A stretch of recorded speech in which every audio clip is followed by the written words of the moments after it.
ठीक है, तो हम लोग पनिशमेंट के बारे में बात करेंगे जो बीएनएस के बारे में दिया गया है। बोलो। तो बीएनएस में पनिशमेंट कल मैंने आपको बताया था कि थोड़ा सा कंपैरेटिव स्टडी कर लिया जाए। पहला जो है वो इंडियन पैनल कोड के बारे में बात करूं, वो 1860 जो है, और दूसरा जो है आपका भारतीय न्याय संहिता, ये 2023। बोलो बेटा।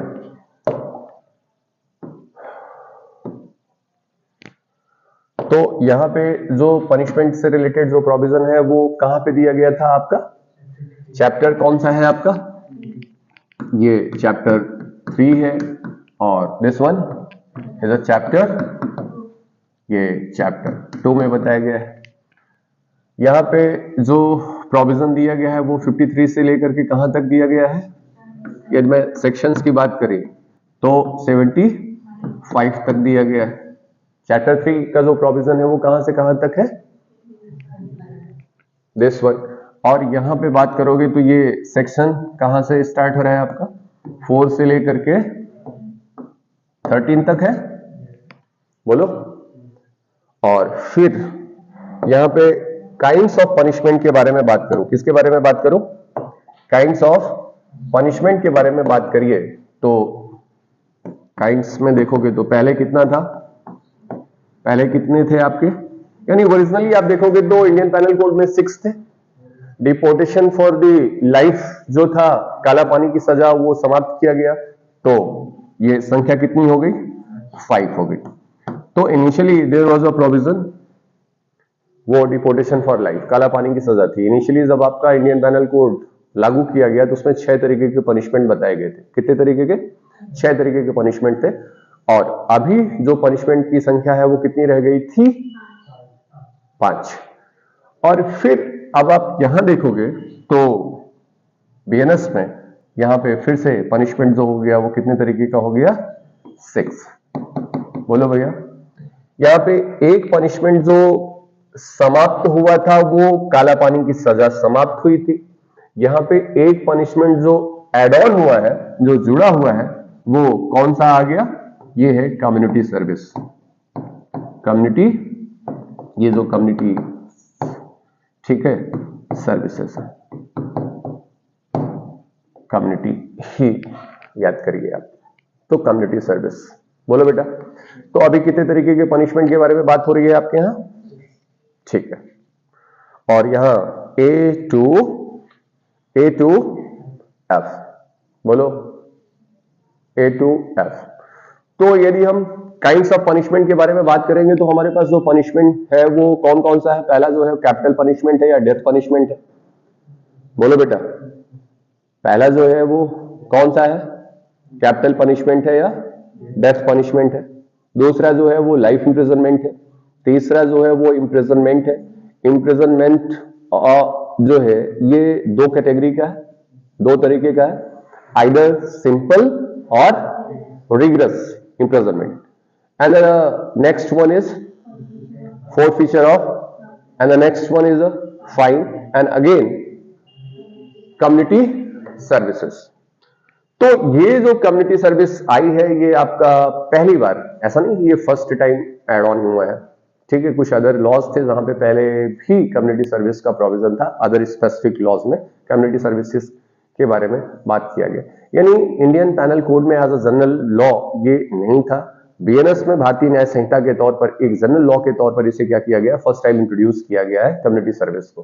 बोलो। जैसे मैं थेफ्ट की बात करूं तो जब 303 आप पढ़ोगे बीएनएस की तो वहां पे बता दिया गया है कि यदि 5,000 रुपए से कम की यदि आप चोरी करते हो तो वहां पे आपको क्या अवॉर्ड किया जा सकता है? कम्युनिटी सर्विस दी जा सकती है। और भी बहुत सारी धाराएं हैं जहां पे इसके एज अ पनिशमेंट दिया गया है, अभी हम देखेंगे। तो पहली चीज मैं आपसे बात कर रहा हूं तो आईपीसी में ये चैप्टर 3 में था, बीएनएस में ये चैप्टर 2 में आ गया। सेक्शन 53 से लेकर के सेक्शन 75 में था, यहां पे सेक्शन 4 से लेकर के 13 में आ गया है। यहां पे 6 तरीके के पनिशमेंट ओरिजिनली थे इंडियन पैनल कोड 1860 में, और जो आगे चल करके एक समाप्त कर दिया गया, and that was deportation for life, काला पानी की सजा बोला जाता था, जो सेलुलर जेल में ले जाकर के आपको बंद कर दिया जाता था अंडमान निकोबार द्वीप समूह में, बोलो, जो लाइफ टर्म दे दिया जाता था। और फिर यहां पे कम्युनिटी सर्विस को क्या कर दिया गया, ऐड किया गया। तो अब यहां पे जो कैटेगरी बताई गई है वो पनिशमेंट की, वो कौन कौन सी है आपकी, ए टू एफ बताई गई है बात। इसका मतलब टोटल कितने हो गए आपके पास, 6 हो गए। पहला कौन सा है आपका, कैपिटल पनिशमेंट, डेथ पनिशमेंट। दूसरा जो है वो कौन सा है आपका, लाइफ इंप्रिजनमेंट। तीसरा जो है वो कौन सा है आपका, imprisonment. And the next one is a forfeiture of property, next one is a fine and the next one is a community service। ठीक है ना, ये जानते हैं, ये प्रोविजन बताया गया जब आप सेक्शन 2 पढ़ते थे इंडियन पैनल कोड की, section 2 of the Indian panel code. और बीएनएस की बात करूं तो बीएनएस में सेक्शन 1 क्लॉज 3 कौन सा है बेटा, 1 क्लॉज 3, सेक्शन 1 क्लॉज 3 खोलिए जरा आप लोग। यहां पे मैं इंट्रा टेरिटोरियल जुरिस्डिक्शन की बात कर रहा हूं, किसके बारे में बात कर रहा हूं, intra territorial jurisdiction, intra territorial jurisdiction.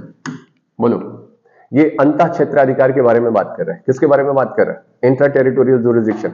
और ये आईपीसी में कहां थी ये बात, आईपीसी में, ये इंडियन पैनल कोड की बात करूं तो आईपीसी में ये बात सेक्शन 2 में थी, एंड बीएनएस में यदि ये बात करूं तो ये बात कहां है आपकी, सेक्शन 1 का क्लॉज 3 है, सेक्शन 1 का क्लॉज 3 है। ये इंट्रा टेरिटोरियल जुरिस्डिक्शन के बारे में बात कर रहा है।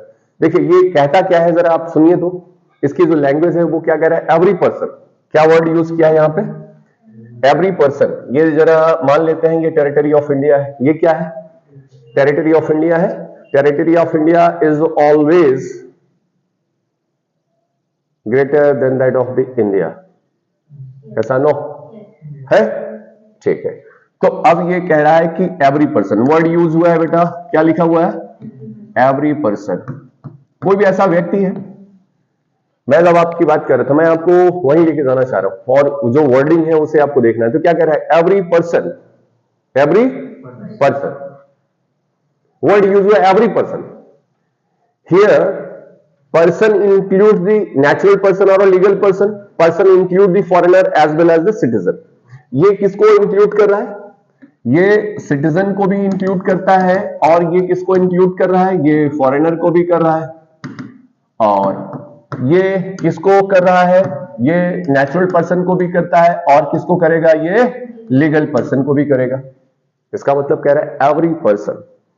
और ऐसा कोई व्यक्ति जिसने क्या किया हुआ है, कोई ऐसा कार्य या लोक किया है, एनी एक्ट और ओमिशन, ये कोई कार्य या लोक किया हुआ है, बोलो किसने किया हुआ है, किसी व्यक्ति ने किया हुआ है। क्या किया हुआ है, कोई कार्य या लोक किया है, कहां किया हुआ है, वेयर, तो कह रहा है कि with in the territory of India. कहां किया है, तो एवरी पर्सन, बोलो क्या किया है, कोई कार्य या लोक किया है, कहां किया है, where, within the territory of India किया गया है। तो कह रहा है कि ऐसा जो व्यक्ति होगा जिसने ऐसा कार्यालोप किया है, और ये कार्यालोप कैसा है, जैसे भारतीय न्याय संहिता के द्वारा, किसके द्वारा, जिसे भारतीय न्याय संहिता के द्वारा क्या किया गया है, प्रोहिबिट किया गया है, जिसे क्या किया गया है, और जो उसके कंट्रेरी है, जो उसके प्रतिकूल है, which is not permitted by the BNS, which is not permitted, which is not allowed by the BNS, any act or omission which is a contrary to the BNS, किसके कंट्रेरी है, BNS के contrary है।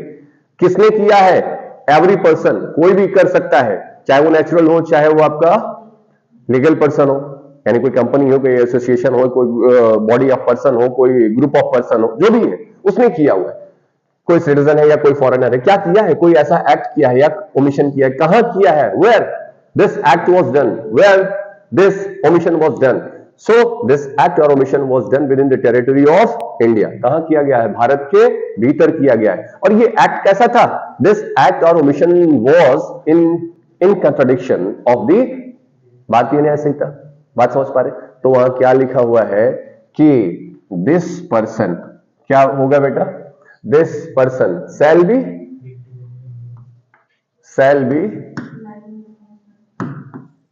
B बोलो बेटा guilty in with in India. और liable किस बात के लिए होगा? लाइबल किस बात के लिए होगा? और कौन सा पनिशमेंट? जो इस संहिता में बताया गया है, यही तो लिखा हुआ है। And he shall be guilty within the India and he shall be liable for the punishment which is prescribed by this code। इस कोड के द्वारा क्या किया गया? उसे प्रेस्क्राइब किया गया है। So here the prescription, जो प्रेस्क्राइब्ड पनिशमेंट है वो क्या है इस कोड का? वो सेक्शन 4 में बताया गया। कहां बताया गया? तो जो 1 क्लॉज 3 में जो बात बताई गई है उसका जो बात है वो कहां पे है आपका? सेक्शन 4 में बता दिया गया। तो आपके यहां जो प्रेस्क्राइब्ड पनिशमेंट है वो कौन सा पनिशमेंट है बेटा? Which one is prescribed punishment? कौन सा है आपका? तो पहला है डेथ पनिशमेंट है, दूसरा लाइफ इंप्रिजनमेंट है, तीसरा इंप्रिजनमेंट है।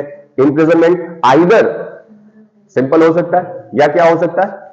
रिग्रेस हो सकता है। और फिर क्या है आपका? फोरफिचर ऑफ द प्रॉपर्टी है। And again and the new one is the community service. ये क्या हो जाएगा? ये shall be the guilty of India. ये भाई साहब गिल्टी हो रहे हैं, ये दोषी हो रहे हैं, और इन्हें जो पनिश किया जाएगा, ये पनिश कैसे किया जाएगा? इस संहिता ने जो प्रेस्क्राइब्ड पनिशमेंट बताया है, और ये जो पनिशमेंट बताया है वो कौन सा पनिशमेंट है? तो ये पनिशमेंट बताया है सेक्शन 4 में। कहां पे बताया गया है आपका? प्रेस्क्राइब्ड पनिशमेंट यहां पे बता दिया गया बेटा। And this one is what? That is a capital punishment और डेथ पनिशमेंट। बोलो, कैपिटल पनिशमेंट है या डेथ पनिशमेंट है? दूसरा जो है आपका लाइफ इंप्रिजनमेंट है, तीसरा जो है वो इंप्रिजनमेंट है, फिर आपका फोरफिचर ऑफ द प्रॉपर्टी है, अगेन आपका जो है फाइन है, और फिर क्या है? कम्युनिटी सर्विस है, CS। ये प्रेस्क्राइब्ड पनिशमेंट है, तो यहां पे इन्हें क्या करना होगा? भोगना होगा इस बात को। मेरी बात आप लोग समझ पा रहे हैं? ये बात कहां बताई गई है? सेक्शन 4 में प्रेस्क्राइब्ड पनिशमेंट बताई गई है। बात समझ रहे हैं आप? और फिर आप जब आप BNSS में जाओगे और CRPC में जाओगे तो वहां पे भी बताया गया है कि what punishment or what sentence can be given by the session judge and what sentence can be given by the magistrate। तो कह रहा है कि वहां पे क्या कह रहा है? वहां पे भी यही बात कह रहा है कि कोर्ट ऑफ सेशन या जो सेशन जज है वो हर तरीके के पनिशमेंट दे सकता है जो लॉ में प्रेस्क्राइब्ड है। वो हर तरीके के पनिशमेंट दे सकता है। कौन? सेशन जज, जो कि लॉ में प्रेस्क्राइब्ड है। तो कौन सा प्रेस्क्राइब्ड है? These are the punishment. ये क्या है? प्रेस्क्राइब्ड है। बोलो। और फिर कह रहा है मजिस्ट्रेट कौन सा सेंटेंस दे सकता है? तो बता रहा है कि भैया इतने तक की सजा दे सकता है वो। बोलो, यही तो बताया गया वहां पे। यस और नो? Answer is yes. तो वहां पे भी सेंटेंस देने के बारे में बात कर रही है। तो पनिशमेंट जो है वो क्या है? प्रोविजन है।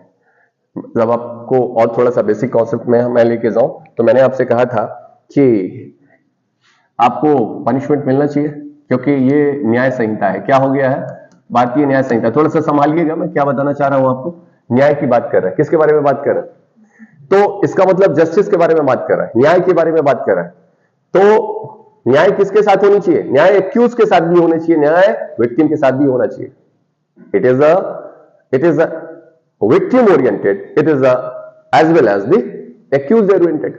ये क्या है? ये एक्यूज को भी, और आप जानते होलोहर एक ज्यूरिस्ट थे, उन्होंने ये कहा कि न्याय क्या होती, तो उन्होंने कहा कि कोई भी व्यक्ति जिस कार्य के लिए, जिस बात के लिए, जिस चीज के लिए वो लायबल है, जिस हक का वो दावा करता है उसे मिलना, या जिसके लिए वो हक रखता है वो उसे मिल जाना ही उसके साथ न्याय। नहीं समझे?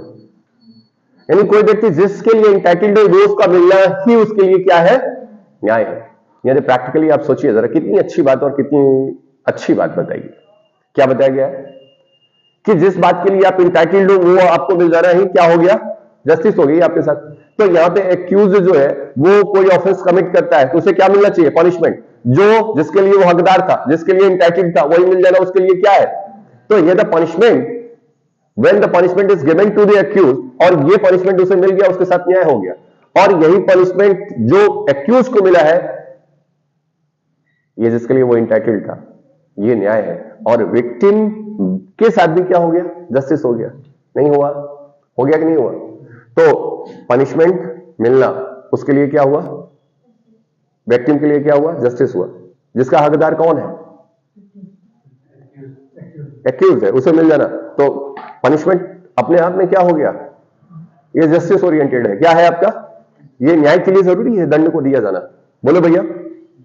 न्याय के लिए मैं बहुत फिलोसफिकल बातों में नहीं लेके जाना चाहता आपको। अब जरा देखो यहां, तो बीएनएस में पनिशमेंट क्या कॉन्सेप्ट है आपका? बोलो। बहुत सारी थ्योरीज यहां पर आई, जो रिटेलिएशन थ्योरी थी, डिटरेंट थ्योरी थी, रेट्रिब्यूटिव थ्योरी थी, और उसके बाद से आपकी रिफॉर्मेटिव थ्योरी है। तो वर्तमान में यदि हम बात करें तो हमारे जो क्रिमिनल जूरिस्प्रूडेंस है और क्रिमिनल एडमिनिस्ट्रेशन है और क्रिमिनल जस्टिस है, वो किस पर बेस्ड करती है? रिफॉर्मेटिव थ्योरी पर। किस पर बेस्ड है आपकी?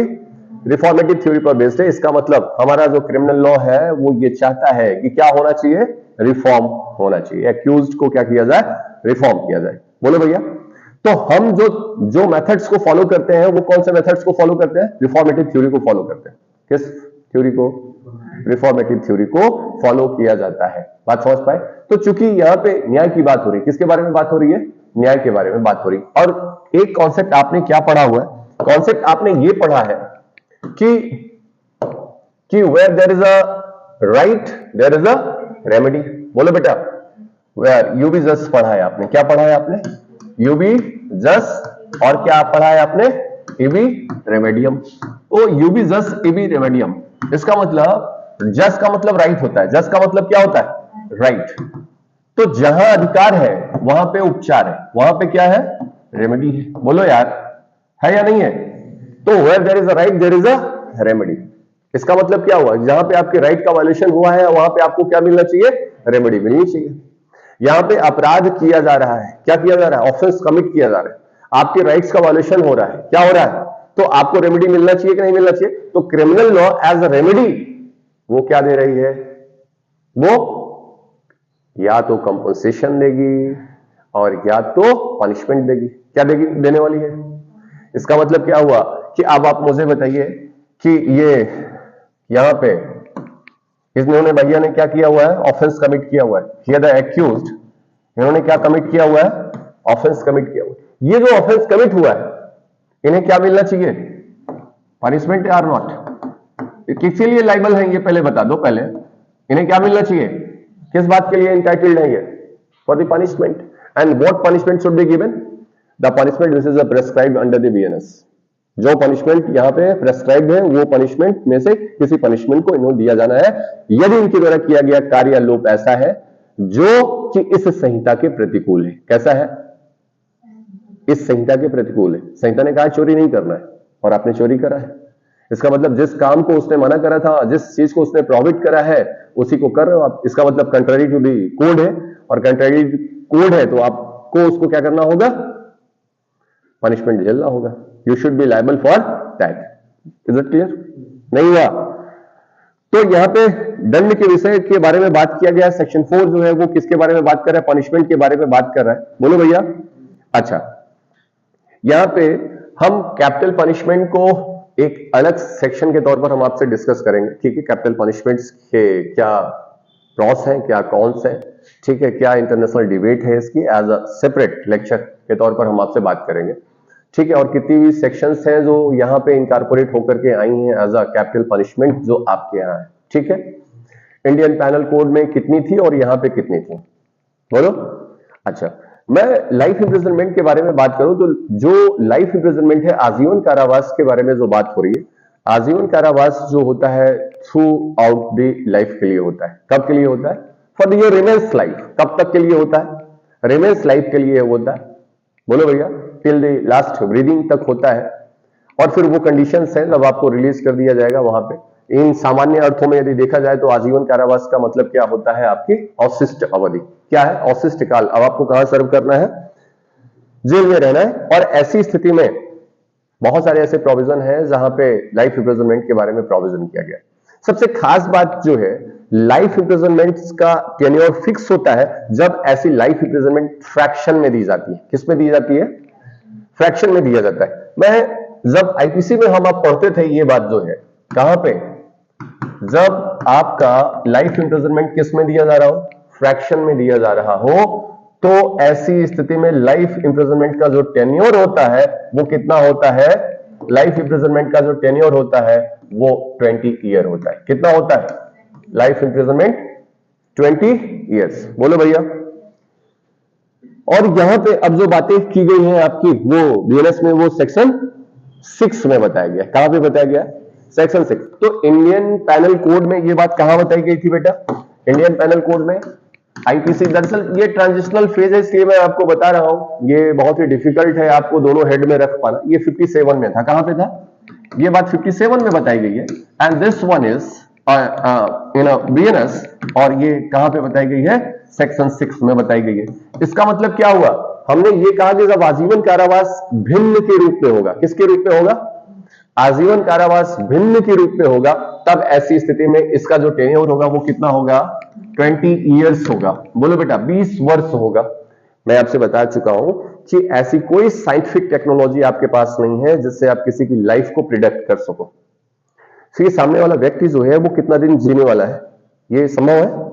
मान लीजिए कि यक्स एक व्यक्ति है, वो 30 साल का है और उसे लाइफ इंप्रिजनमेंट दिया जा रहा है। क्या दिया जा रहा है?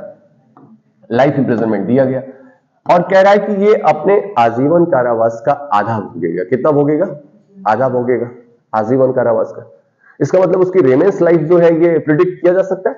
आपके पास ऐसी कोई मशीन है आज तक जिसको खड़ा कर दो और बता दे कि भैया अब ये इनका जो जीवन है वो 35 साल है? कितना है? ऐसा कुछ नहीं है ना। तो हमें एक पैरामीटर क्रिएट करना पड़ेगा। क्या क्रिएट करना है? पैरामीटर क्रिएट करना है। तो पैरामीटर जो क्रिएट किया गया वो क्या किया गया? कह रहा है कि जब life imprisonment as a fraction, fraction का मतलब भिन्न के रूप में, समझ रहे हो? इसका मतलब कि इसका आधा भोगेगा। कितना भोगेगा? या लाइफ इंप्रिजनमेंट का कितना भोगेगा? चौथाई भोगेगा। ये भिन्न के तौर पर है। किसके तौर पर है? फ्रैक्शन के तौर पर है ना। 1/2, 1/4, ये क्या है? As a fraction. तो कह रहा है कि उस समय लाइफ इंप्रिजनमेंट जो है वो कितना हो जाएगा? कितना होगा? 20 ईयर्स। अब आप कल्पना करिए, मैं आपसे क्या कहा कि यहां पे क्या कहा जा रहा है? लाइफ इंप्रिजनमेंट का आधा भोगेगा। कितना भोगेगा? आधा। यदि ये ऐसा फ्रैक्शन में, यदि ऐसा सेंटेंस सुनाया गया है कोर्ट के द्वारा, तो कितना हो जाएगा? ये कितना समय हो जाएगा? 20 years divided by 2 is equal to 10 years. Yes और नो? यहां पे जो सजा उसे भोगनी हो, कितनी भोगनी है? यदि ऐसा फ्रैक्शन में नहीं दिया गया है, कोई फ्रैक्शन नहीं है यहां पे, तो फ्रैक्शन नहीं है तो ऐसी स्थिति में जो टर्म होगा, जो टेन्योर होगा, वो क्या होगा? क्या हो जाएगा? रेमेंस लाइफ। ठीक है ना, आजीवन होगा। लेकिन वो फ्रैक्शन में आ गया तो आधे भोगेगा, एक चौथाई भोगेगा, इस तरीके से बोल दिया गया तो क्या हो जाएगा? अब कह रहा है जुर्माना की रकम, बोलो बेटा, ठीक है, जो है जुर्माना आदि देने में व्यतिक्रम। और फिर कह रहा है कि जो कारावास होगा, सेंटेंस में भी in a certain cases of imprisonment wholly or partly रिगलेस और सिंपल। सिंपल सी बात बताई गई। तो यहां पे आप समझिए इस बात को क्या कह रहा है। इसका मतलब जो आपको सेंटेंस सुनाया जा रहा है, कौन सा सेंटेंस सुनाया जा रहा है? जो सजा आपको दी जा रही है, वो सजा कैसी हो सकती है? वो रिग्रेस हो सकती है, सिंपल हो सकती है, पार्टली रिग्रेस हो सकती है, या पार्टली सिंपल हो सकती है। In every case in this the offender is punishable with the imprisonment which may be of either description. कोई डाउट ही नहीं है यहां पर। अब जरा देखो, इस बात को समझो। मैंने आपसे क्या कहा कि जो इंप्रिजनमेंट है आपका, क्या है बेटा? ये जो इंप्रिजनमेंट है, इंप्रिजनमेंट समझिए इधर सब लोग। इंप्रिजनमेंट जो है यहां पे क्या है? यदि सिंपल है, कैसा है? तो there is no description at all. ये कैसा होगा? सिंपल ही होगा। साधारण कारावास ही दिया जाएगा। सिंपली आपसे कोई वर्क नहीं करवाया जाएगा, कोई लेबर वहां पे नहीं करवाया जाएगा। बोलो, साधारण है, सिंपल है। You have to serve only the imprisonment, you have to reside within the four wall of prison, that's all. ठीक है, आपसे कोई काम नहीं लिया जाएगा। ये सिंपल है, बात समझ रहे हैं आप? तो किसी भी ऑफेंस में जहां पे ये बता दिया गया आपको साधारण कारावास दिया जाएगा, वहां पे आपको सिंपल ही दिया जाएगा, यहां कोई डाउट नहीं। जहां पे ये बता दिया गया कि इंप्रिजनमेंट आपका कैसा होगा? रिग्रेस होगा। कैसा होगा? रिग्रेस होगा। इसका मतलब श्रम कारावास है। इसका मतलब क्या हुआ कि जो पनिशमेंट है वो कैसा होगा आपका? रिग्रेस होगा, यानी you have to serve and you have to work. क्या करना होगा आपको? सर्व करना होगा, कुछ जो है वर्क करना होगा जो वहां पे दिया जाएगा, as per your skill, as per your potential, as per your calibre, as per your age and whatever. Clear हुआ? आपसे काम करवाया जाएगा, जो आपकी स्किल है हो सकता है उसके अकॉर्डिंग आपसे काम करवाया जाए। कहीं कुछ नहीं कर पा रहे हो तो खाना ही बनवाएंगे बैठा करके। इसका मतलब आपको कुछ काम करना है। तो मैं आपसे कह रहा हूं कि जहां पे जिस ऑफेंस में बता दिया गया कि ये ऑफेंस के लिए जो पनिशमेंट है वो सिंपल इंप्रिजनमेंट है, तो वहां पे वही दिया जाएगा। जिस ऑफेंस के लिए ये बता दिया गया है कि रिगरस इंप्रिजनमेंट है, वही दिया जाएगा। लेकिन जहां पे ये बता दिया गया कि इंप्रिजनमेंट ऑफ आइदर डिस्क्रिप्शन, कौन सा डिस्क्रिप्शन? ईदर और आइदर जो भी पढ़ते हैं आप, आइदर और ईदर डिस्क्रिप्शन। क्या क्रिप्शन है बेटा? डिस्क्रिप्शन। Is it clear? तो कौन सी बात कर रहा है? Either description. बोलो। तो इसका मतलब क्या हो सकता है? अब यहां पे डिस्क्रिप्शन आ गया, किसके पास आ गया? कोर्ट के पास डिस्क्रिप्शन आ गया। कौन सा डिस्क्रिप्शन है यहां पे जरा देखिए आप। तो पहली चीज वो क्या दे सकता है आपको? सिंपल भी दे सकता है। आइदर डिस्क्रिप्शन में इसका मतलब उस पनिशमेंट के लिए दोनों दिया जा सकता है, तो वो आपको क्या दे सकता है? या क्या दे सकता है आपको? या पार्टली क्या दे सकता है आपको? पार्टली सिंपल दे सकता है एंड पार्टली। मेरी बात आप समझ पाए? नहीं समझ पाए? मान लो 3 साल की सजा है। कितने साल की सजा है? और कह रहा है कि imprisonment of 3 years of either description। ठीक है ना? तो वो 3 साल के सिंपल भी कारावास दे सकता है आपको, 3 साल का आपको कैसा दे सकता है? रिगरस इंप्रिजनमेंट दे सकता है, या वो कह सकता है कि 2 साल सिंपल 1 साल रिगरस, या वो ये कह सकता है कि 2 साल रिगरस 1 साल इंप्रिजन, वो कह सकता है कि 1.5 साल 1.5 साल। इज इट क्लियर और नॉट? इसका मतलब ये हुआ कि ऐसा दंडाविष्ट दिया जा सकता है। और ये बात कहां बताई गई है आपके? ये आपके सेक्शन 7 में बता दिया गया है। इसका मतलब जो सेंटेंस है वो कैसा हो सकता है बेटा? ये जानते हो किस कंडीशन में होगा? जहां पे ये बता दिया गया है, जहां पे आइदर डिस्क्रिप्शन है वहां पे डिस्क्रिप्शन आ गया और कोर्ट इस बात को क्या कर सकता है? दंडाविष्ट कर सकता है। इज इट क्लियर और नॉट? बोलो। तो पहली चीज मैंने आपसे क्या बताया कि लाइफ इंप्रिजनमेंट है। लाइफ इंप्रिजनमेंट का जो टेन्योर है वो कितना हो जाएगा? रिमेंस लाइफ, यानी वो फ्रैक्शन में है तो कितना, किस में हो जाएगा? 20 ईयर्स हो जाएगा, जो सेक्शन 6 में बताया गया। और फिर कह रहा है कि यदि ऐसा कोई ऑफेंस है, ऐसा कोई ऑफेंस है जिसके लिए जो इंप्रिजनमेंट है वो आइदर डिस्क्रिप्शन बताया गया। ये याद होना चाहिए, प्रीलिम्स का क्वेश्चन है ये, यही क्वेश्चन आपसे पूछा जाता है। तो यहां पे जो सेंटेंस दिया जाएगा मजिस्ट्रेट के द्वारा या कोर्ट के द्वारा, वो कैसा दे सकता है आपको?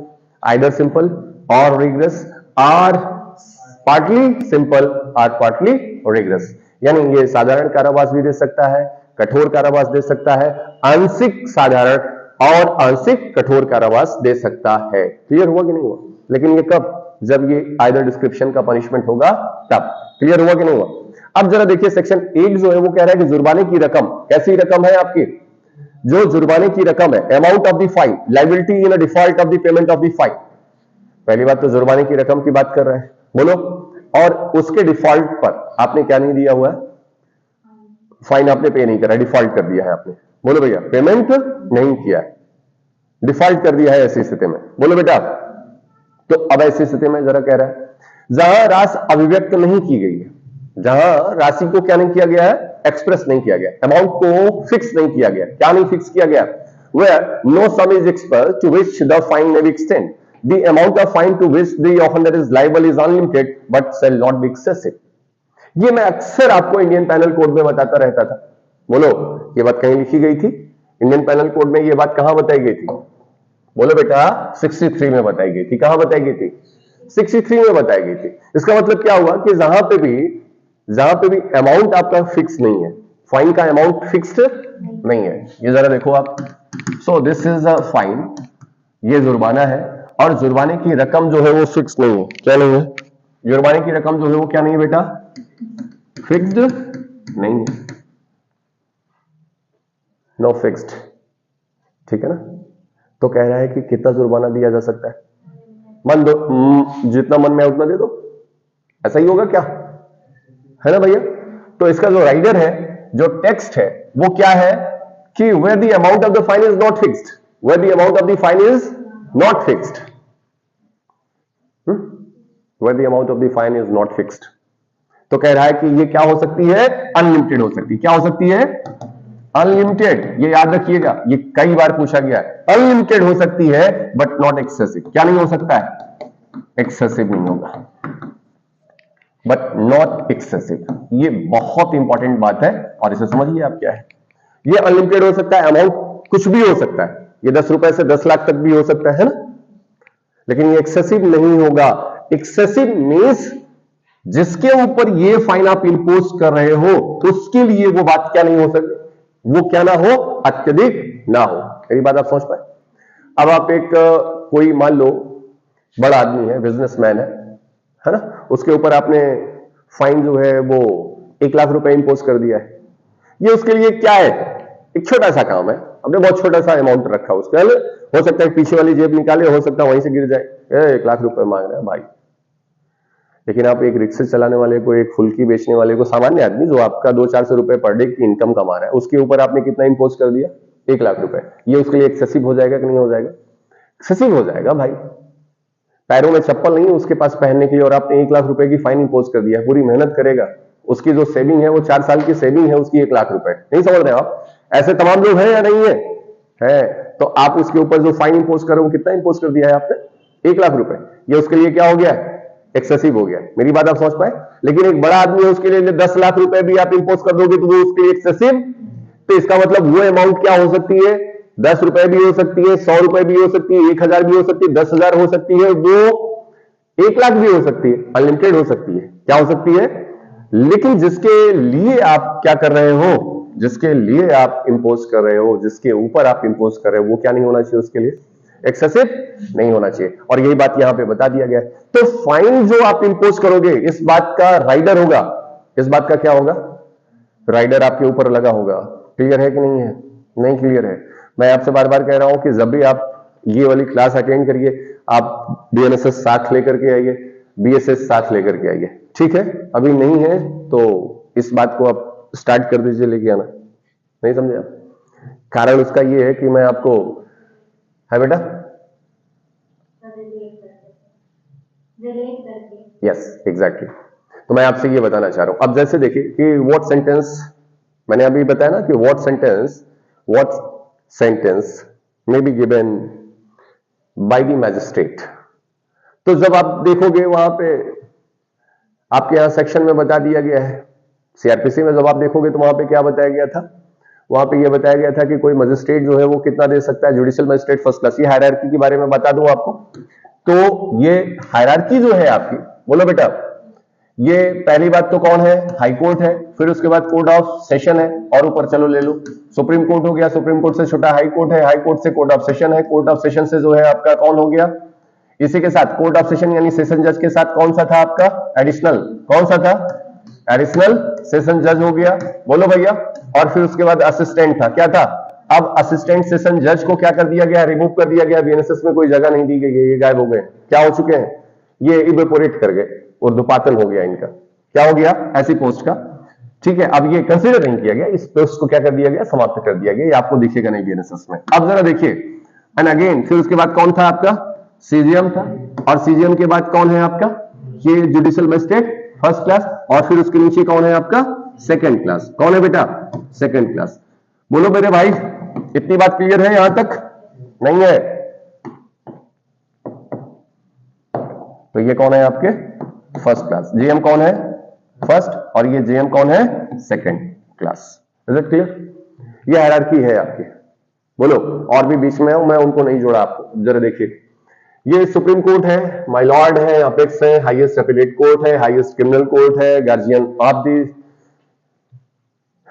इंटरप्रेटर ऑफ दी, ठीक है, इंटरप्रेटर ऑफ द कॉन्स्टिट्यूशन हो गया, final interpreter of the constitution हो गया, guardian angel of the constitution हो गया, कस्टडियन ऑफ द कॉन्स्टिट्यूशन हो गए, फाइनल अपीलेट कोर्ट हो गया, फाइनल क्रिमिनल अपीलेट कोर्ट हो गया, व्हाटएवर जो भी कह दीजिए, ठीक है। और फिर यहाँ पे ये कौन है आपके, उस स्टेट का हाईएस्ट अपीलेट कोर्ट है कौन, हाई कोर्ट है। फिर उससे नीचे कौन है आपके यहाँ, सेशन जज है, court of session, court of session और एडिशनल कोर्ट ऑफ सेशन। मैं आपसे ये बताना चाह रहा हूं, ये कह रहा है कि ये सेशन जज जो है किसी भी पनिशमेंट को दे सकता है, किसको दे सकता है, ये किसी भी पनिशमेंट को अवॉर्ड कर सकते हैं, सेंटेंस दे सकते हैं, लेकिन यदि ये कैपिटल पनिशमेंट देंगे, किसको देंगे? तो यदि ये कैपिटल पनिशमेंट देंगे, दे किसको सकते हैं? Every kinds of punishment which is prescribed by the law, law ने जिस भी पनिशमेंट को प्रेस्क्राइब करा है उस पनिशमेंट को ये दे सकते हैं। लेकिन यदि ये मृत्युदंड दे रहे हैं, क्या दे रहे हैं? कैपिटल पनिशमेंट यदि दे रहे हैं, तो इसका जो अप्रूवल होगा वो कौन देगा? वो कौन देगा? हाई कोर्ट देगा। ये मैं सीआरपीसी की बात कर रहा हूं। किसकी बात कर रहा हूं? सीआरपीसी, अभी बीएनएसएस के बारे में बात नहीं कर रहा हूं। ये सिंपल सी बात है। और फिर आपने पढ़ा कि ये भैया कौन है? असिस्टेंट सेशन जज। ये कहां तक दे सकते थे? 10 साल तक की सजा दे सकते थे। कितना दे सकते थे? 10 साल की। यहां पे सीजीएम कितना दे सकता था? 7 साल की। जेएम फर्स्ट कितना दे सकता था? 3 साल की। जेएम सेकंड कितना दे सकता था? 1 साल की। क्लियर हुआ? अब जरा इनके फाइन पे बात करते हैं। अभी तो ये तो इंप्रिजनमेंट दे सकते थे, 10 साल तक की सजा दे सकता था। कौन दे सकता था? 10 साल तक की सजा कौन दे सकता था? बोलो बेटा। ये दे सकते थे। सीजीएम कितना दे सकता था? ये कितना दे सकते थे? ये कितना दे सकते थे? 1 ईयर्स। बोलो। तो यहां पे 10 ईयर्स हो गया, यहां पे फिर 7, फिर यहां पे 3 और यहां पे कौन है? 1। अब जरा फाइन पे बात करें इनके। किस पर बात करें? फाइन पे। तो यहां से फाइन स्टार्ट होती है और यहां पे इनकी फाइन की अमाउंट कुछ नहीं लिखा हुआ है। लिखा हुआ था क्या? Answer is no. यहां पे इनका फाइन जो है वो लिखा हुआ कितना? 5000। यहां पे इनका फाइन कितना लिखा हुआ था? 10,000। तो इसका मतलब सीजीएम जो फर्स्ट क्लास है वो कितना दे सकता है? सीजीएम फर्स्ट क्लास कितना दे सकता है? सेकंड क्लास कितना दे सकता था? ये क्लियर है। लेकिन जहां पे मेंशन ही नहीं है, तो सेक्शन 8 आपकी क्या कह रही है? सेक्शन 8 कह रही है कि where the amount of the fine is not mentioned. यही तो लिखा हुआ है, where the amount of the fine is not mentioned. इसका मतलब कहां अमाउंट, यहां पे फाइन जो है वो कहां मेंशन है? नहीं मेंशन है। मेंशन है क्या? तो सीजीएम कितना फाइन दे सकता है? तो सीजीएम के लिए जो गाइडलाइन इश्यू हो रही है, सीजीएम के लिए जो गाइडलाइन है वो कहां से आई है? वो सेक्शन 63 इंडियन पैनल कोड में, और सेक्शन 8 जो है वो बीएनएस में स्टार्ट है। ये उनके लिए क्या है? ये इनके लिए पैरामीटर है, ये इनके लिए राइडर है। मेरी बात आप समझ पाए कि नहीं समझ पाए? आप सीजीएम साहब कहां है? यहां है। इनको हटाइए, ये है, ये दिस वन। बोलो। इसका मतलब इनके ऊपर जो राइडर लगा हुआ है, जो टेस्ट लिखा लगा हुआ है, जो पैरामीटर है वो क्या है? कि the fine may B unlimited but not excessive. Is it clear और नॉट? हो गया? तो जितना मन करे उतना लगा दो। इसका मतलब उस व्यक्ति को कंसीडर करना पड़ेगा, उसकी परिस्थिति और उसकी स्थिति को आपको देखना पड़ेगा, उसकी परिस्थिति क्या है इस बात को आपको कंसीडर करना पड़ेगा। Is it clear? मैंने आपसे कहा कि उसके लिए 10 लाख रुपए भी बहुत ज्यादा नहीं हो सकता है, उसके लिए 10,000 भी बहुत ज्यादा हो सकता है। बात समझ पाया? तो ये वेरिएशन है, कुछ भी हो सकता है। आगे चले आप। आगे फिर कह रहा है सेकेंड क्लॉज जो है उसका कह रहा है कि किसी अपराध के प्रत्येक मामले में punishable with imprisonment as well as a fine in which the offender is sentenced to the fine whether with or without the imprisonment, punishable with the imprisonment or a fine or with fine only in which the offender is sentenced to fine। वह न्यायालय जो ऐसे अपराधी को दंडाविस्त करेगा सक्षम होगा कि दंडादेश द्वारा निर्देश दे कि जुर्माना देने में व्यतिक्रम होने की दशा में अपराधी किसी अमुक अवधि के लिए कारावास भोगेगा, जो कारावास उस अन्य कारावास के अतिरिक्त होगा, उस अन्य कारावास के अतिरिक्त होगा, इन एडिशन होगा, इन एडिशनल होगा, जिसके लिए वह दंडाविष्ट हुआ है या जिससे वह दंडादेश के लघुकरण पर दंडनीय है। यहां पे देखिए ये किस बात को कह रहा है? क्लॉज 2 इसको कह रहा है कि मान लीजिए कि कोई ऐसा ऑफेंस है, ऐसा ऑफेंस है, बोलो बेटा। तो एक ऑफेंस है, उसके लिए जो पनिशमेंट है वो क्या है? इंप्रिजनमेंट। बोलो, इंप्रिजनमेंट क्या है? एंड फाइन है। इंप्रिजनमेंट एंड फाइन है। जैसे मर्डर देखोगे तो मर्डर में लिखा हुआ है, क्या लिखा हुआ है? कैपिटल इंप्रिजनमेंट, कैपिटल पनिशमेंट लिखा हुआ है और लाइफ इंप्रिजनमेंट एंड फाइन, क्या लिखा हुआ है? तो इंप्रिजनमेंट भी है और क्या है? फाइन है। ऐसा भी है या क्या है आपका? इंप्रिजनमेंट और, बोलो भैया, और फाइन और बोथ, ऐसा भी हो सकता है। तो अब ऐसी स्थिति में क्या हो सकता है? या तो इंप्रिजनमेंट हो सकता है या तो क्या हो सकता है आपका? फाइन हो सकता है, या दोनों दिया जा सकता है। बोलो मेरे भाई। तो punishable with imprisonment as well as fine, imprisonment as well as fine in which the offender is sentenced to a fine, जहां पे इसके ऊपर क्या इंपोज किया गया है, फाइन इंपोज किया गया है।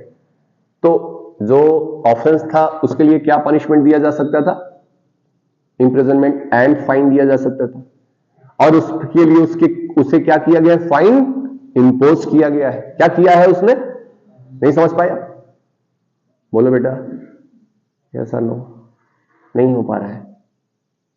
चलो, और दूसरा क्या है आपका, इंप्रिजनमेंट और फाइन, और क्या है यहां पे, बोथ है।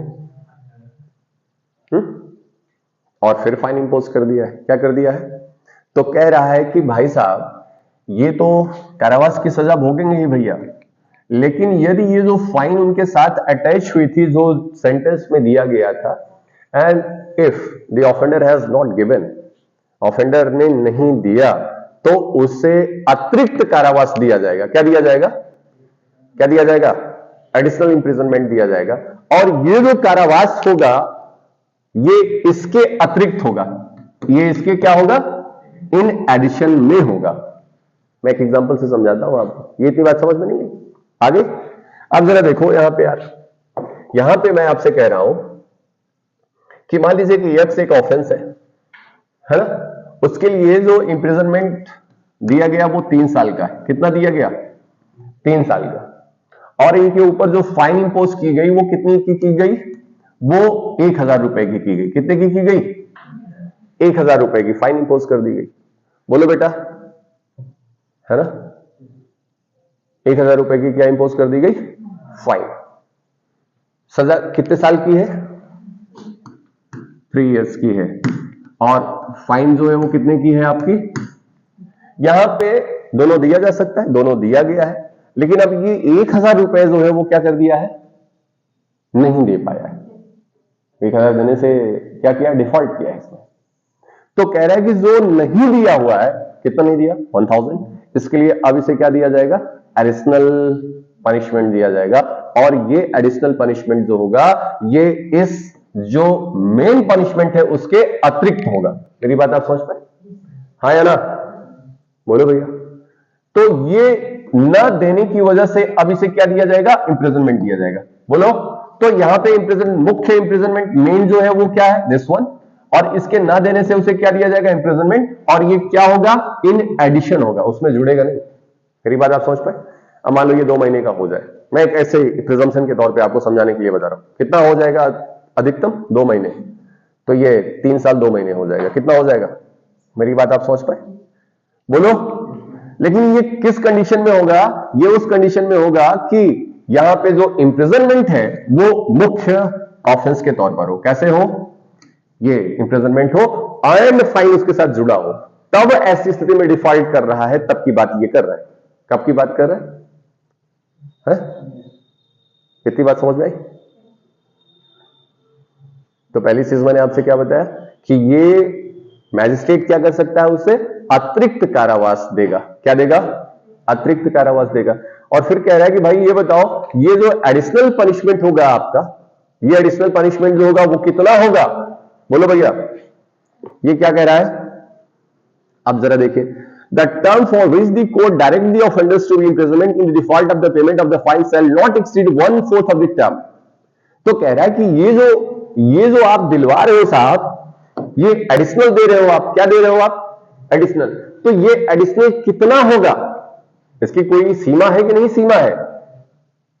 तो कह रहा है, क्या कह रहा है, उसके लिए अलग से जो आपकी है, कौन सा सेक्शन है आपका, सेक्शन क्लॉज 3। अब जरा देखो सेक्शन 8 का क्लॉज 3 आपका क्या कह रहा है, 8 क्लॉज 3, दिस वन। कह रहा है साहब कितना देना है, तो कह रहा है यार देखो तुम्हारे लिए गाइडलाइन लाया है, और वो कौन सा है, 8 का क्लॉज 3। कह रहा है कि जिस ऑफेंस के लिए उसे क्या किया जा रहा है, पनिश किया जा रहा है, उस ऑफेंस का जो मैक्सिमम पनिशमेंट है, कौन सा पनिशमेंट, मैक्सिमम पनिशमेंट।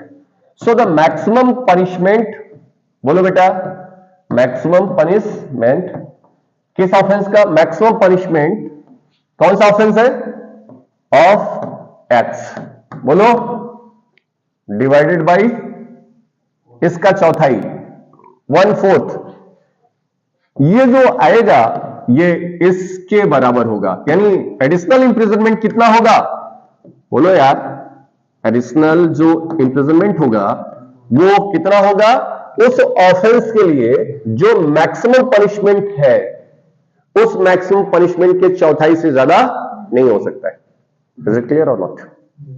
हाँ, आप जरा देखो, मान लो कि ये जो यक्स पनिशमेंट है इसके लिए जो मैक्सिमम पनिशमेंट दिया जा सकता था वो 5 साल का दिया जा सकता था। कितना दिया जा सकता था? 5 इयर्स का। कितना दिया जा सकता था? यक्स ऑफेंस है और यक्स ऑफेंस के लिए जो मैक्सिमम पनिशमेंट है वो कितना दिया जा सकता है? 5 इयर्स।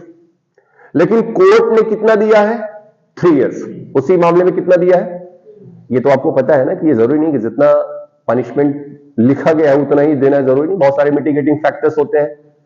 कोर्ट सजा को क्या कर देता है?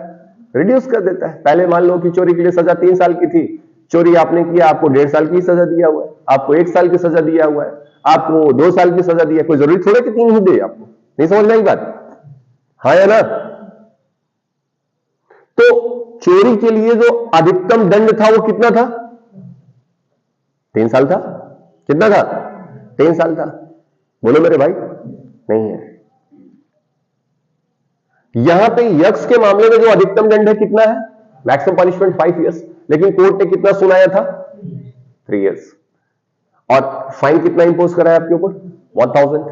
और 1000 नहीं दिए हैं तो आपको क्या मिलना चाहिए?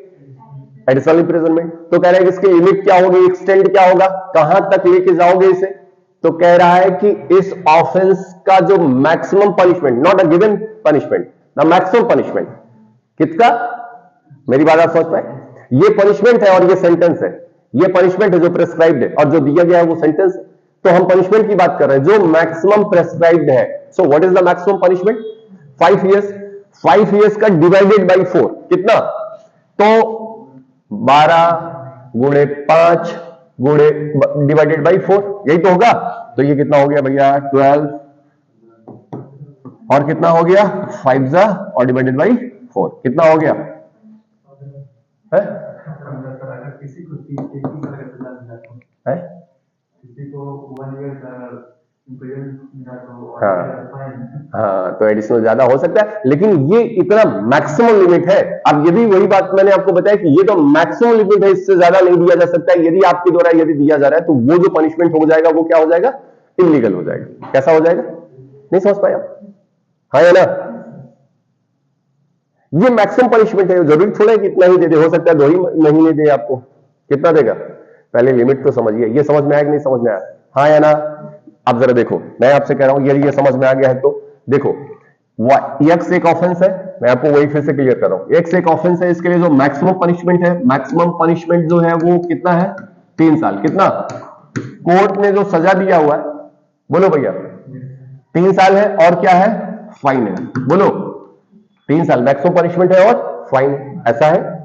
कोर्ट ने जो इनको कन्विक्ट कराया और कन्विक्ट करने के बाद इन्हें जो सजा दिया है वो 2 साल का दिया हुआ है। कितना दिया हुआ है बेटा?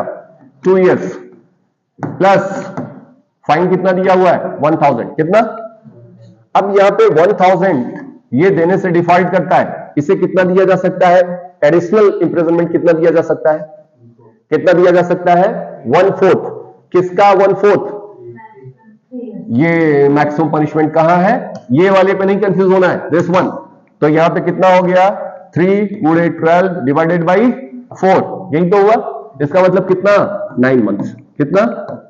मेरे हिसाब से अब आपको समझ में आ गया होगा। यस या नो? क्लियर हुआ कि नहीं हुआ? तो कह रहा है कि ये जो 9 मंथ होगा ये इसके अतिरिक्त होगा। क्या होगा? इसके पहले वाले क्लास में आपने पढ़ा, वो एडिशनल होगा। क्या होगा? नहीं समझ पाए आप? क्लॉज जो अभी पढ़ रहे थे इसके पहले, वो क्या था? यही तो बता रहा था, वो अतिरिक्त होगा। कैसा होगा? और ये किसके? मुख्य इंप्रिजनमेंट कौन है आपका? 2 साल। और 2 साल के साथ नहीं दे रहे हो तो कितना हो जाएगा आपका? 2 साल और जुड़ेगा। और ये किस वजह से 2 साल आप, ये आपका 9 मंथ किस लिए बढ़ रहा है? तो एक बार जुडिशरी ने ये क्वेश्चन पूछा था आपसे, एक बार जुडिशरी में क्वेश्चन पूछा था कि एक ऑफेंस है जिसके लिए मैक्सिमम पनिशमेंट 3 साल का है और 1000 की फाइन इंपोज की गई है और मैजिस्ट्रेट ने उसको जो सजा सुना दी है एडिशनल का, वो 11 महीने की दे दिया है। क्या दे दिया है? 11 मंथ का। कितना दे दिया बेटा? 11 मंथ का दे दिया हुआ है। अब बताओ, उसकी लीगैलिटी आपको चेक करनी थी। तो द ऑर्डर वाज इलीगल। ऐसा जो ऑर्डर था वो क्या था? यस और नो? लॉ के अगेंस्ट है ना भाई। लॉ तो कहा है कि मैक्सिमम का कितना दे सकते हो, तो 11 महीने कहां से हो सकता है? 11 महीने हो ही नहीं सकता। इसका मतलब इसके द्वारा जो दिया गया ऑर्डर है वो क्या है? इलीगल ऑर्डर है, दैट कैन बी चैलेंज्ड। क्या किया जा सकता है? समझ में आई बात आपको? यहां पे ये बात आप के यहां पूछा गया था। क्लियर हुआ? नहीं हुआ? तो पहली चीज मैंने आपसे क्या बताया? पहली चीज ये बताया कि ऑफेंस हो, क्या हो? ऑफेंस हो, और ऑफेंस के लिए जो पनिशमेंट है, पनिशमेंट प्लस फाइन हो, एंड फाइन हो, या इंप्रिजनमेंट और फाइन और बोथ हो। तब ऐसी स्थिति में यदि आपको कोई सजा सुनाई गई है और आपके ऊपर फाइन इंपोज किया गया हो, तो ऐसी स्थिति में फाइन देने में आप डिफॉल्ट करोगे तो आपको अतिरिक्त सजा भुगतनी होगी। क्या करना होगा? बात समझ पाए? और ये जो अतिरिक्त सजा होगी ये मुख्य सजा के अलावा होगी, इन एडिशन होगी। नहीं क्लियर हुआ? हो गया साहब? नहीं हुआ? मैक्सिमम तो लिमिट, मतलब मैक्सिमम का दिया हुआ है 7 ईयर, क्या उसमें मिनिमम कितना दे सकते हैं? मिनिमम, हाँ।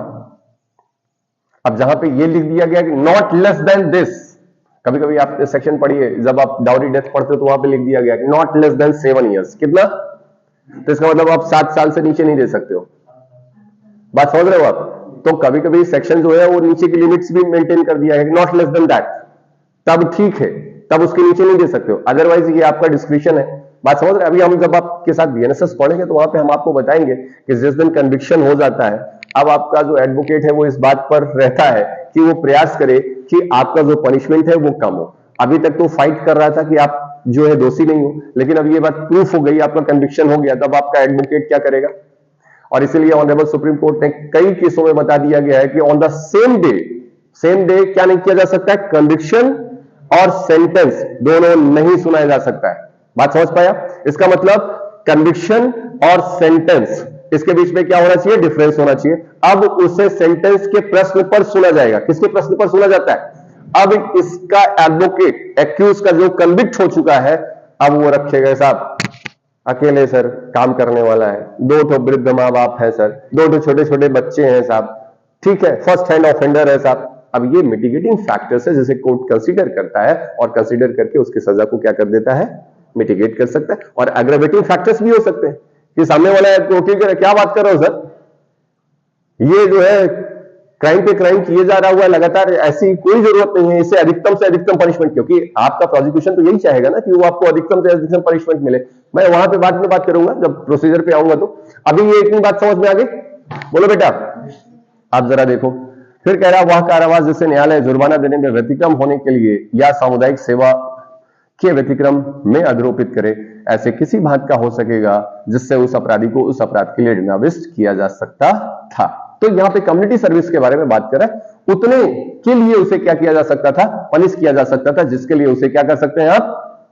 सजा दे सकते थे। क्लियर हुआ? यस और नो? एंड अगेन 5 देखिए जरा, तो कह रहा है जहां जुर्माना से या सामुदायिक सेवा से, क्लॉज 5 की बात कर रहा है। किसके बारे में बात कर रहा है? अब जरा देखिए यहां पे क्लॉज 5 जो है ये भी बहुत इंपॉर्टेंट है। अब ये आईपीसी में खूब पूछा जाता था, ये क्लास 5 जो यहां पे बात कर रहा है, सेक्शन 8 का क्लास 5। बोलो बेटा। तो कह रहा है कि यदि अपराध जुर्माने से या सामुदायिक सेवा से दंडनीय हो, किससे पनिशेबल है? तो फाइन से पनिशेबल है। और यहां पे ओनली फाइन वर्ड यूज हुआ है। क्या वर्ड यूज हुआ है यहां? वहां पे जो पढ़ रहे थे अभी तक इंप्रिजनमेंट एंड फाइन था, इंप्रिजनमेंट और फाइन था, और अब जो बात कर रहे हैं वो किसकी बात कर रहे हैं? इंप्रिजनमेंट की बात नहीं, अब सिर्फ और सिर्फ जुर्माने से दंडनीय। किससे दंडनीय है? या कम्युनिटी सर्विस से पनिशेबल है। किससे है? कम्युनिटी सर्विस से है। बोलो बेटा। तो व्यतिक्रम होने की दशा के लिए या सामुदायिक सेवा में व्यतिक्रम के लिए आरोपित करे, वह सादा होगा। कैसा कारावास होगा? वो इंप्रिजनमेंट कैसा होगा बेटा? सिंपल होगा, पहली बात। और जिसके लिए जुर्माना देने में व्यतिक्रम होने की दशा के लिए या सामुदायिक सेवा के व्यतिक्रम के लिए न्यायालय अपराधी को कारावासित करने का निर्देश दे, निम्नलिखित अवधि से अधिक नहीं होगी। इसका मतलब फाइन है, और फाइन के लिए अब आपको क्या दे रहा है? इंप्रिजनमेंट दे रहा है।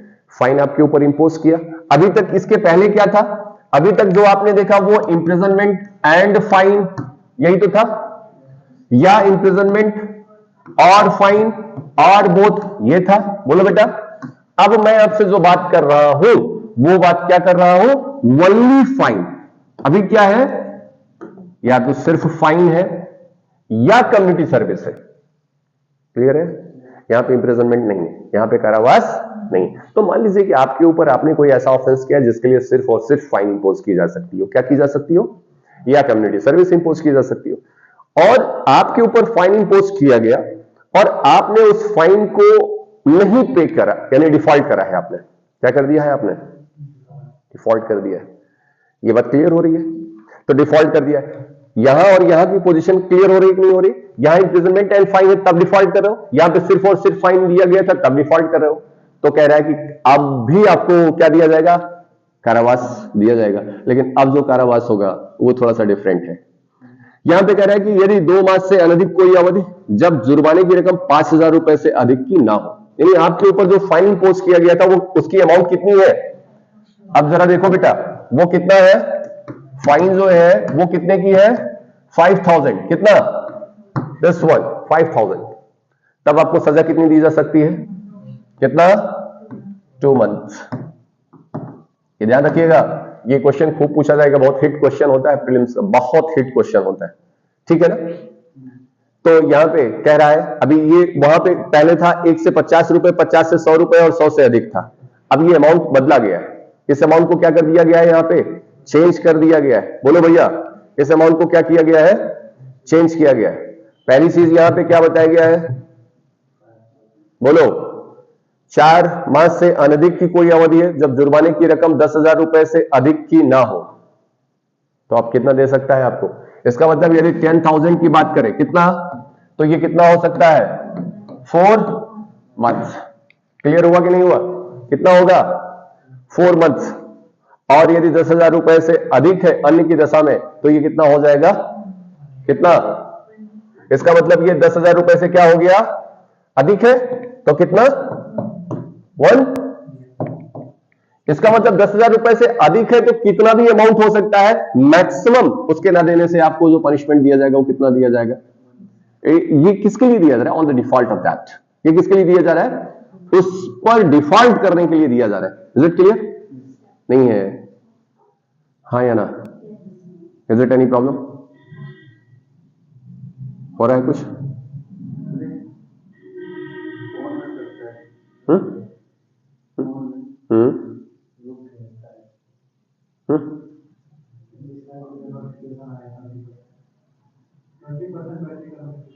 Okay done. चलो थोड़ी देर और देखते हैं अभी पहले। तो पहले ये अमाउंट आप देखिएगा, अभी ठीक है। तो यहां पे जो है, ये जो है खे है 5,000, तो कितना दिया जाएगा, ये यही अमाउंट आपसे पूछेगा। अब आपसे दे देगा कि आपके ऊपर जो फाइन इंपोज किया गया वो 4,000 रुपए की है, तो आप 4,000 रुपए की फाइन इंपोज नहीं पे करते हो, तो ऐसी स्थिति में आपको जो कारावास की सजा दी जा सकती है on the default of that, तब कितना हो जाएगा, ऑप्शन बना करके दे देगा 2 मंथ्स, 4 मंथ्स। ठीक है। अब दूसरा दे दिया कि एक व्यक्ति है जिसके ऊपर फाइन इंपोज की गई 8,000 रुपए, कितना, 8,000 रुपए, और उसने उसका पेमेंट नहीं किया हुआ है, उसे कितनी सजा दी जा सकती है, तो कितना होगा, 4 मंथ्स। ये दिस इज द क्वेश्चन। और फिर ये क्या है, 10,000 से 10,000 के ऊपर जो भी अमाउंट होगी उसके लिए जो सजा हो सकती है वो अधिकतम कितनी हो सकती है। अच्छा, जब आप आईपीसी पढ़ते थे तो आईपीसी में ये बात नहीं थी। आईपीसी में 1 से लेकर के 50 रुपए तक था, तो 2 महीने का था। 50 से लेकर के, यानी 50 के ऊपर जा रहे थे तो 51 से लेकर के आपका 100 रुपीज तक था, तो 4 मंथ था आपका, कितना था। और फिर उसके बाद 100 रुपए से ऊपर था तो 6 महीने का था, कितना था। ये 1 साल जो है वो पहली बार आया है, इंट्रोड्यूस हुआ है, और ये जो अमाउंट है वो क्या कर दी गई है, बढ़ा दी गई है। यहां पे बोलो, अमाउंट को क्या किया गया है, यहां पे इंक्रीज किया गया, बढ़ा दिया गया। बोलो बेटा, अब जरा देखो, अब यहां पे ये जो सुनो, ये जो इंप्रिजनमेंट दिया जा रहा है ये कैसा होगा, सिंपल होगा, ध्यान रखिएगा, कैसा होगा, सिंपल होगा, इस बात को ध्यान रखिएगा, सीधे सीधे लिखा हुआ है। क्लियर हुआ, बोलो बेटा। और फिर कह रहा है, जब आप क्लॉज 6 पढ़ रहे हो तो क्लॉज 6 में कह रहा है कि जुर्माना देने में व्यतिक्रम होने की दशा के लिए अधिरोपित कारावास तब पर्यावसित हो जाएगा जब जुर्माना या तो चुका दिया गया है या विधि की प्रक्रिया के द्वारा उद्ग्रहित कर लिया गया है। इसका मतलब ये जो इंप्रिजनमेंट आप सर्व कर रहे हो ये एडिशनल, इसका मतलब जैसे ही आप वो फाइन आप क्या कर दोगे, पेमेंट कर दोगे, वैसे ही आपको क्या कर दिया जाएगा, रिलीज कर दिया जाएगा, या स्टेट गवर्नमेंट के द्वारा या लॉ के द्वारा या सरकार के द्वारा उसे क्या कर दिया जाए, उद्घृत कर लिया जाए, उठा लिया जाए। मेरी बात आप समझ पाए? मान लीजिए गवर्नमेंट का कहा कि भाई ऐसा है कि जो भी लोग फाइन से सजा को भोग रहे हैं उसका पेमेंट कौन करेगा, मैं कर दे रहा हूं, उन्हें क्या कर दिया जाए, रिलीज कर दिया जाए। और वो कंडीशन अपनी दे दे कि फर्स्ट टाइम ऑफेंडर है, या जो एज्ड बहुत ज्यादा है, या जो छोटे लोग हैं, व्हाटएवर। तो ऐसी स्थिति में through the process of law उन्हें क्या किया जा सकता है। और अगेन देखो, और जुर्माना देने में व्यतिक्रम होने की दशा के लिए नियत की गई कारावास की अवधि का अवसान होने से पूर्व जुर्माने का ऐसा अनुपात दे दिया जाए, क्या कर दिया जाए, ऐसा अनुपात चुका दिया जाए, तो फिर भी क्या कर दिया जाएगा आपको, यानी प्रोपोर्शनेट अमाउंट में। किस अमाउंट में, प्रोपोर्शनेट अमाउंट में। अब जरा देखो, आपका जो है भैया कितना आपके ऊपर फाइन इंपोज की गई है, 8,000 रुपए। कितना, 8,000 रुपए आपके ऊपर फाइन है, और 8,000 की फाइन देने पर क्या हो जा रहा है, आपकी जो सजा है, बोलो बेटा कितनी हो सकती है, कितना, 4 मंथ्स। यही तो है। इसका मतलब यहां पे क्या हुआ है बताइए जरा, आनुपातिक। इसका मतलब 2,000 रुपए एक महीने के बराबर पड़ रही है, अनुपात क्या है आपका, यही तो है आपका। इसका मतलब क्या हुआ, जरा देखो, this 1 month, second, third and fourth, कितना पड़ रहा है आपका, 2,000 रुपए। कितना, 1 मंथ 2,000 रुपए, कितना, 1 मंथ 2,000 रुपए, कितना, 1 मंथ, और ये 2,000 रुपए कितना, 1 मंथ। यही तो हुआ आपका। 8,000 रुपए की फाइन है आपके ऊपर। कितनी फाइन है आपके पास, क्लियर हुआ साहब, नहीं हुआ, हो जाएगा। अब जरा देखो, कह रहा है कि इस प्रोपोर्शनेट में आपने दे दिया, मैंने 2,000 रुपए पे कर दिया। कितना पे कर दिया, तो 2,000 रुपए पे कर दिया, तो जैसे ही मैं 3 महीने की सजा भोग लूंगा वैसे ही मुझे छोड़ दिया जाएगा। नहीं समझे, 2,000 के अनुपात में। मैंने 4,000 रुपए पे कर दिया, तो जैसे ही मैंने 2 महीने की सजा भुगत ली वैसे ही मुझे छोड़ दिया जाएगा। मैंने 6,000 पे कर दिया, तो जैसे ही मैं 1 महीने की सजा क्या कर दिया, भुगत लिया, वैसे ही 3 महीने के लिए छोड़ दिया जाएगा। ऐसा नो। और मैं जैसे ही 8,000 पूरा दे दिया वैसे ही क्या हो गया, क्लियर हुआ कि नहीं हुआ, यहां तक क्लियर है बात। अभी कोई डाउट है तो बता दीजिए, है। और फिर क्या कह रहा है बताओ, ये जो सजा है, अब यहाँ पे सातवां जो है वो ये कह रहा है कि क्या ये जो बातें हैं वो माफ कर दी जाएंगी क्या, आपने जो सजा भुगत लिया है उस सजा से आपका पेमेंट क्या हो जाएगा, समाप्त हो जाएगा क्या। Answer is no, not at all. Clear हुआ। ये तो सिर्फ डिफॉल्ट की वजह से आपको दिया गया है पनिशमेंट। किसकी वजह से दिया गया है, ये सजा माफ नहीं हो रही, ये पैसा माफ नहीं हो रहा, ध्यान रखिएगा। पैसा तो देना ही देना है आपको, ये ना देने के लिए आपको क्या दिया गया था, पनिशमेंट दिया गया था। तो उसका क्लॉज जो है वो 7 कह रहा है कि पैसा कब तक वसूला जाएगा, तो कह रहा है कि 6 साल तक। कब तक, तो क्लॉज 7 जो है बेटा 8 का 7 जो है ये BNS का, वो कह रहा है कि कब तक वसूल लो बेटा, 6 इयर्स तक। कितना, 6 ईयर, 6 साल तक वसूलोगे आप। क्लियर हुआ। या यदि इंप्रिजनमेंट आपका 6 साल से ज्यादा है तो जब तक का इंप्रिजनमेंट है तब तक वसूलोगे आप, तब तक के लिए क्या कर लो आप। नहीं समझ में आई बात।